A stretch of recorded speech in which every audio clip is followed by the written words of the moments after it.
ప్రపంచ వయోవృద్ధుల దినోత్సవం అక్టోబర్ 1 పురస్కరించుకొని రాష్ట్ర స్థాయిలో రవీంద్ర భారతిలో తెలంగాణ ప్రభుత్వం చే నిర్వహించిన కార్యక్రమంలో మహిళా శిశు సంక్షేమ శాఖ మంత్రి దినసరి సీతక్క చేతుల మీదుగా పురస్కారం అందుకోవడం జరిగింది।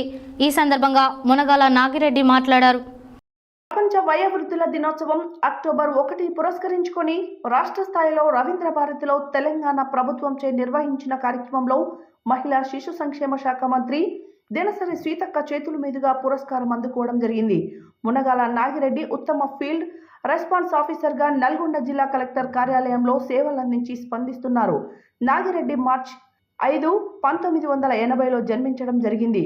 కుక్కడం గ్రామం నివాసి, మాడుగులపల్లి మండలం చిన్నతనం నుండే విద్యార్థి ఉద్యమాలలో పాల్గొని సామాజిక స్పృహ కలిగి ఉండి ఉస్మానియా యూనివర్సిటీ నందు సోషల్ వర్క్లో పట్టా పొంది ఉన్నారు।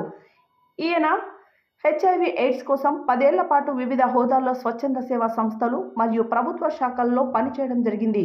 అదేవిధంగా మహిళా శిశు వికలాంగుల వయోవృద్ధుల శాఖ నందు గత 5 సంవత్సరాల కాలం నుండి వయోవృద్ధుల కోసం ఎంతో మందికి ఆసరగా మరియు అండగా నిలబడుతూ వారికి చేయూతను అందించడం, వయోవృద్ధుల మనోబలాన్ని నిలబెట్టడం కోసం కృషి చేయడం జరుగుతుంది। వీరి కోసం కౌన్సిలింగ్ సేవలు, సలహాలు మరియు రక్షణ కోసం ఎంతో మందికి అండగా నిలబడడం జరిగింది। నల్గొండ జిల్లాలో ఎంతో మందికి వయోవృద్ధులకు అండగా నిలుస్తూ ఎల్డర్ ఫ్రెండ్లీ ప్రొడక్ట్ అందించడంలో, సీనియర్ సిటిజన్స్ కి గుర్తింపు కార్డులను ఇవ్వడంలో, కేసులు సత్వర పరిష్కారంకై కృషి చేసినందుకు గాను తెలంగాణ ప్రభుత్వం గుర్తించి పురస్కారం అందించడం జరిగిందని తెలిపారు।